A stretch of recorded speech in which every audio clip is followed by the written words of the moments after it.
A juiz esclarece.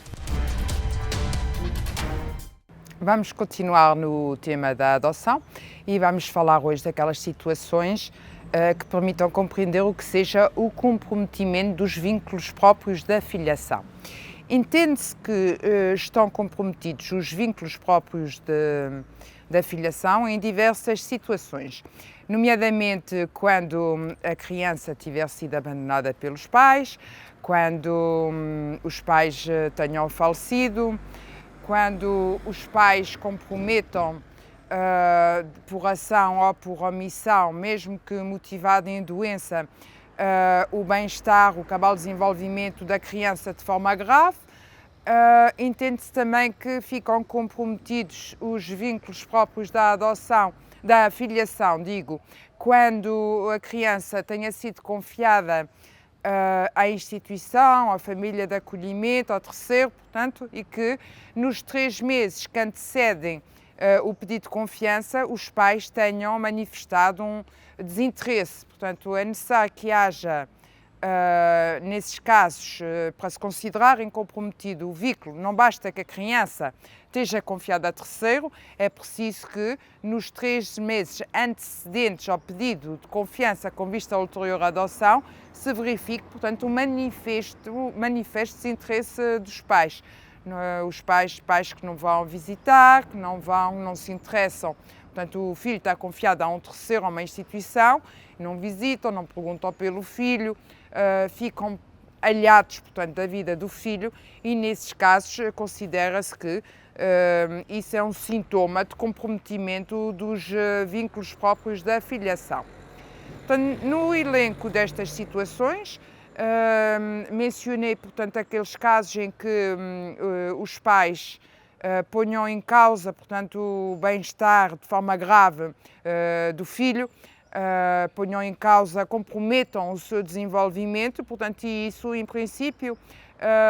decorra de uma situação de perigo a que a criança se encontre sujeita. E a Lei de Promoção e Proteção descreve-nos o que possa ser considerado situação de perigo. Portanto, temos situações de perigo para o bem-estar e desenvolvimento de crianças. Temos, portanto, diversas situações exemplificadas na Lei de Promoção e Proteção. São aquelas em que as crianças se encontram sujeitas a maus tratos físicos ou psíquicos, nomeadamente abusos sexuais, em que não sejam alvo do afeto e da atenção necessários para o cabal desenvolvimento da criança, portanto, a afeição próprias em função da idade e do estádio de desenvolvimento, portanto, crianças que se encontrem privadas dessa atenção e desse afeto estarão numa óbvia situação de perigo, estarão sujeitas a situações de perigo, portanto, aquelas crianças estão expostas a situações de violência, que estão sujeitas enfim, a trabalhos forçados, excessivos para a sua idade,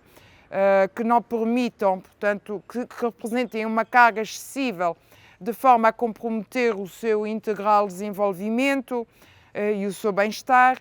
Estão sujeitas a uma situação de perigo todas aquelas crianças que estão sujeitas a consumos, portanto, se prestem a consumos ou que estejam inseridas em ambientes nocivos, perigos esses que os pais não conseguem remover. Portanto, todas estas situações, entre outras que se possam verificar, e a vida no seu leque é muito rica no quadro circunstancial que vai oferecendo, é muito rico, portanto, não são situações taxativas, poderá haver outras que configurem perigo e que os pais, se não desenvolverem as ações que se impõem no interesse dos filhos, portanto, poderá vir a considerar-se que esse perigo, pela sua gravidade sendo atual e iminente, poderá ser sintoma de comprometimento, portanto, dos laços próprios da filiação, portanto, e do afeto que deve reger esses laços, manifestado, portanto, nas vivências diárias e nos cuidados objetivos que cada pai deve prestar aos seus filhos. Quando tais cuidados não sejam prestados, quando os pais não desenvolvam as ações necessárias para afastar os filhos das situações de perigo em que se encontram sujeitas, expostas, isso poderá tudo ser sintoma de que os pais não cumprem adequadamente as suas funções e poderá ser sintoma de que poderão estar comprometidos os laços próprios típicos de uma relação pai-filho. Verificadas essas situações e quando se chega à conclusão, portanto, de que os pais não desenvolvem, apesar das ajudas e dos cuidados que o Estado e a comunidade proporciona, o esforço necessário para remover, afastar o perigo a que as crianças se encontram expostas e, portanto, se venha a considerar que aqueles pais não cumprem devidamente as suas funções parentais, nem se esforçam para aperfeiçoar a sua prestação nesse campo, portanto, poderá vir a ser aplicada uma medida de confiança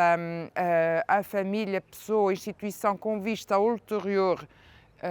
adoção e, nesses casos, isso implicará inibição, portanto, do exercício das funções parentais e, para além disso, o corte com a família da criança com a família biológica. Já vimos que a criança, neste âmbito, para efeitos de adoção, é considerada toda aquela pessoa que não tenha atingido os 18 anos e não se encontre emancipada, portanto, alargou-se o âmbito e qualquer uma dessas crianças, portanto, como a lei designa neste campo, até aos 18 anos, portanto, poderá ser alvo desta medida de confiança com vista à ulterior adoção. Relativamente a isto, cumpre salientar que, quando é aplicada essa medida, posteriormente no processo de adoção, já não é exigível o consentimento prévio dos pais para a adoção. Portanto, quando seja aplicada esta medida de encaminhamento de confiança a terceiro, à instituição, à família de acolhimento, à pessoa com vista à ulterior adoção, nesse caso, no processo de adoção, já não será necessário que os pais tenham prestado o consentimento à adoção. Nas outras situações, portanto, considera-se que a corte das relações pai-filho, quando, como já disse, os pais prestaram o consentimento e quando não tenha sido aplicada a medida de confiança com vista à ulterior adoção e o adotante não seja filho do cônjuge do adotante, é necessário que os pais do adotante prestem o consentimento. Há outros consentimentos que a lei exige. Será exigível também o do cônjuge do adotante. Quando o filho, o adotando, esteja confiado ascendente colateral até ao terceiro grau ao tutor, também será necessário o consentimento destes. Poderá ser, nesse caso, dispensado o consentimento dos pais se estes, por omissão ou ação, tiverem posto em causa de forma grave o bem-estar dos filhos, se tiverem demonstrado manifesto desinteresse pelo filho nos 3 meses anteriores ao pedido de confiança, isto quando o filho esteja, como eu estou agora a enunciar, quando esteja confiado à guarda de descendente colateral até ao terceiro grau ao tutor. Portanto, existem várias situações que permitem a dispensa do consentimento. Poderá também haver dispensa do consentimento quando os pais tenham sido inibidos do exercício do poder, das competências parentais e não tenham, nos prazos que a lei prevê, pedido o seu levantamento ou quando tal pedido tenha sido indeferido. Portanto, existem várias situações que o juiz terá de verificar em que é permitida a dispensa do consentimento das pessoas que o devam prestar. Cumpre aqui salientar que nos casos em que é exigido o consentimento dos pais, é irrelevante que sejam maiores ou menores de idade. Portanto, mesmo pais menores de idade poderão ter de prestar o consentimento nas situações em que a lei não os dispensa, não dispensa esse consentimento. O consentimento é sempre prestado perante o juiz, pode ser prestado em qualquer tribunal. O consentimento, como disse, da mãe terá de ser prestado só após 6 semanas após o nascimento, uma vez que entende-se que antes desse prazo poderá estar a encontrar-se numa situação de perturbação emocional decorrente do nascimento que lhe tolhe da razão e, portanto, entende que só após 6 semanas após o nascimento a mãe estará em condições de prestar o seu consentimento à adoção. Para além disso, o consentimento que é prestado é irrevogável, não caduca, portanto, prestado o consentimento, o pai ou a mãe que o tiver prestado deixam de poder intervir no destino, no projeto de vida do filho, portanto, deixam de poder pronunciar-se, nomeadamente no que concerne ao projeto da adoção ulterior, quando dá entrada ao processo de adoção, os pais que tenham prestado o prévio consentimento à adoção já não serão ouvidos. Cumpre ainda salientar que, nos casos em que é pretendido adotar o filho do cônjuge e este tiver falecido, será necessário ouvir os ascendentes ou os irmãos